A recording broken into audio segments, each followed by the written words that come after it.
and the people with equity. The Bible says in Psalms 98:8 that the rivers or the oceans clap their hands to praise God. Lalo na po tayo mga minamahal, ang sabi ng Psalms 47:1, "Oh, clap your hands, all you people." Palakpakan po natin ating mahal na Panginoon. Amen. Hallelujah. Shout unto God with a voice of triumph. Everybody shout, praise the Lord. Hallelujah. Hallelujah. Narito tayo upang magbigay ng papuri sa mahal na Panginoon kapag tayo sa mga taga-Hebreo, Kapitulo 13, versikulo 7. Alalahanin ninyo ang nagkaroon ng pagpupuno sa inyo na siya nagsalita sa inyo ng salita ng Diyos at sa pagdili ng wakas ng kanilang pamumuhay ay iyong tularan ang kanilang pananampalataya. Amen. From the Gospel of St. Matthew, chapter 24, verse 14. And this gospel of the kingdom shall be preached in all the world for a witness unto all nations, and then shall the end come. Amen. Hallelujah. Praise the Lord. Amen. Sa Mateo, Kapitulo 24, versikulo 14. At ipangaral ang Ebanghelyo ito ng kaharian sa buong sanlibutan sa pagpapatuo sa lahat ng mga bansa at kung magkagayoy darating ang wakas. Amen. Palakpakan natin ang mahal na Panginoon. At ipangangaral ang Ebanghelyong ito ng kaharian sa buong sanglibutan sa pagpapatutuo sa lahat ng mga bansa at kung magkagayoy darating ang wakas. Hindi kung sino man lang ang inutusan ng mahal na Panginoon, kundi tayo ng mga binanal ng mahal na Panginoon na may mga patutuo.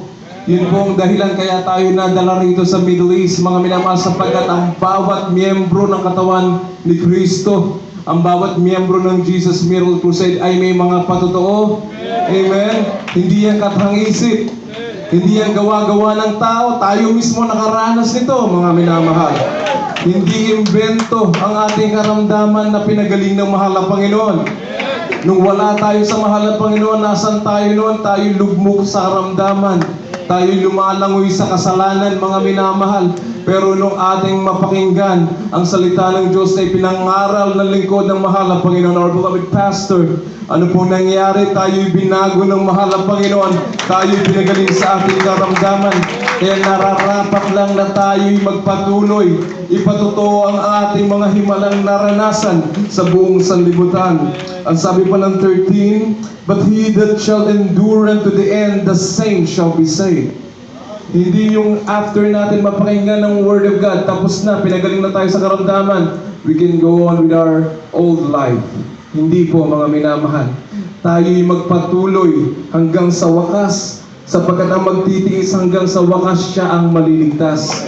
Amen. If we do not endure until the end, ang patutunguhan natin ay impyerno sa kapahamakan, mga minamahal. Palakpakan natin ating mahal na Panginoon. That's why, ang sabi ng Romans 1:16, "For I am not ashamed of the gospel of Christ, for it is the power of God unto salvation to everyone that believeth, to the Jew first and also to the Greek." Pinagpala tayong lubos dahil sa dakilang kahabagan ng mahal na Panginoon, naligtas tayo. May mga ginamit na tao ng Diyos para sa ating kaligtasan na hindi nila inalintana ang hirap ng buhay, mga minamahal. We just celebrated 40 years of the Jesus Miracle Crusade. For your information po, February 14, 1975, na itatag ang banal na iglesia ng mahal na Panginoon. Hallelujah. 40 years, sabi nga nila, life begins at 40. Kaya ngayon tayo lumalaganap sa buong daigdig.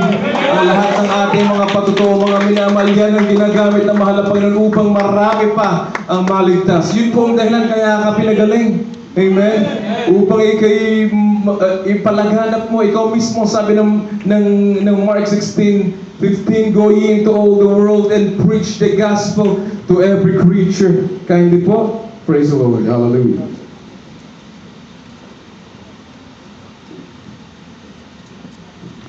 From the book of Mark, chapter 16, verse 15 up to 16. And he said unto them, Go ye into the world and preach the gospel to every creature. He that believeth and is baptized shall be saved, but he that believeth not shall be damned. Amen. Hallelujah. Amen. Praise the Lord. Sa Marcos 16, Kapitulo 15 at 16. At sinabi niya sa kanila, Magsiyaon kayo sa buong sanlibutan at inyong ipangaral ang Ebanghelyo sa lahat ng kinapal. Ang sumampalataya at mabautismuhan ay maliligtas. Datapwat ang hindi sumampalataya ay parurusahan.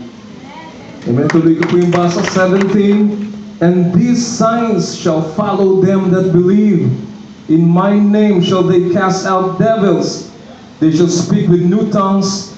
They shall take up serpents. And if they drink any deadly thing, it shall not hurt them.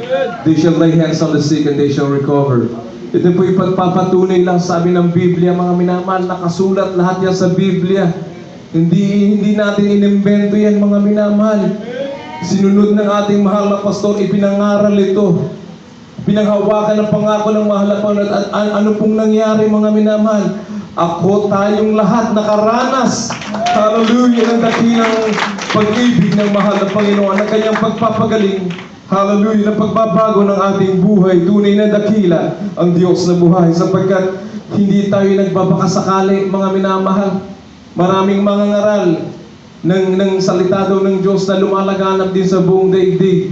Pero sila'y nagbabakasakali lang. Sapagkat walang lumalakip na sinabi ng Biblia na lalaki pa ng kanyang mga anak na naniniwala at nagtitiwala, nagpupuri, sumasamba sa tunay na Diyos. Palakpakan natin ang ating mahal na Panginoon. Hallelujah! So what is salvation? When, where, and who is the author of salvation? At para kanino daw po ito, mga minamahal? Ano ang kaligtasan? Kailan at saan? At sino ang may akda nito? Sabi ng 2 Thessalonians 2:13 and 14.